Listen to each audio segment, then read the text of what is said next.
Sabe a história do Êxodo, a fuga do Egito, a travessia do Mar Vermelho, os 40 anos no deserto?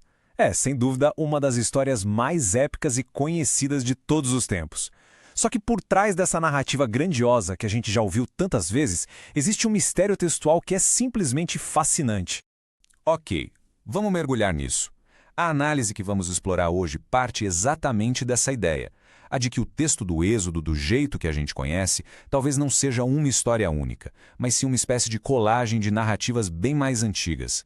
Mas, antes de mais nada, vamos só relembrar a narrativa principal, né? É uma jornada de libertação, de provação, uma saga que dura 4 décadas e que basicamente molda a identidade de todo um povo. Tudo começa lá com a fuga de Ramessés no Egito. Logo depois, vem o famoso milagre do Mar Vermelho. Daí, tem um momento fundamental no Monte Sinai, onde a lei é entregue.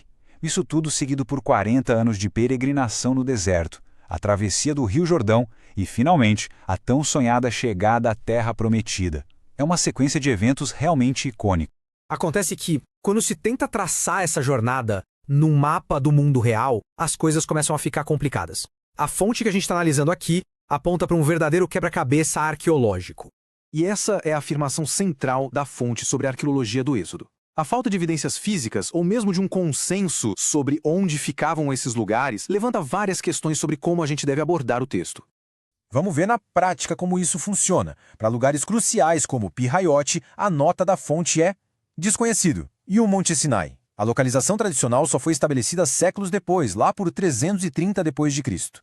E em Ezion-Geber, as ruínas encontradas são de séculos depois da data em que o êxodo supostamente aconteceu. Essa desconexão toda nos leva de uma busca no terreno para uma busca no próprio texto. Então, vamos mudar o foco. Em vez de olhar para a jornada inteira de 40 anos, vamos nos concentrar em um único evento, super dramático: a travessia do mar. É bem aqui que uma análise textual diferente revela uma coisa surpreendente. Para a gente entender essa análise, a gente precisa conhecer a chamada hipótese documentária.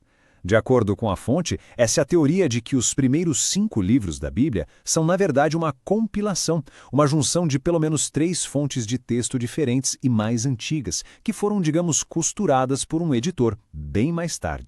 O processo teria sido mais ou menos assim. Primeiro, várias histórias independentes são escritas, por autores diferentes, em épocas diferentes.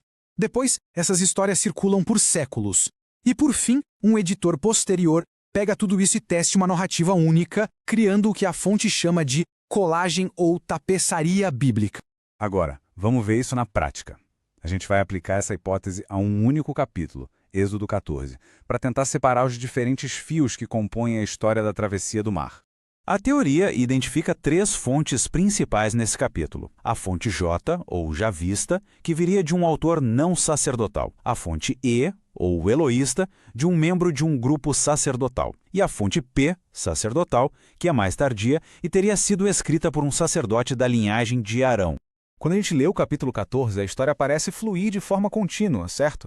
Mas segundo essa análise, diferentes versículos e até pedacinhos de versículos vêm de fontes diferentes.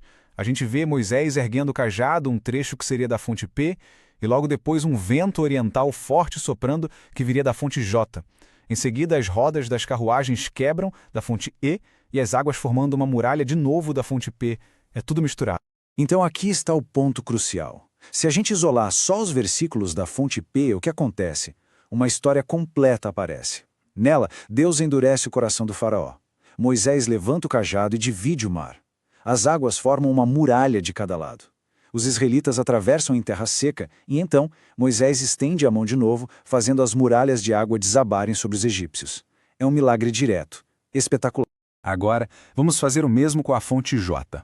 Aqui, a história também é completa, mas o jeito que o milagre acontece é bem diferente. Uma coluna de nuvem e fogo separa os exércitos.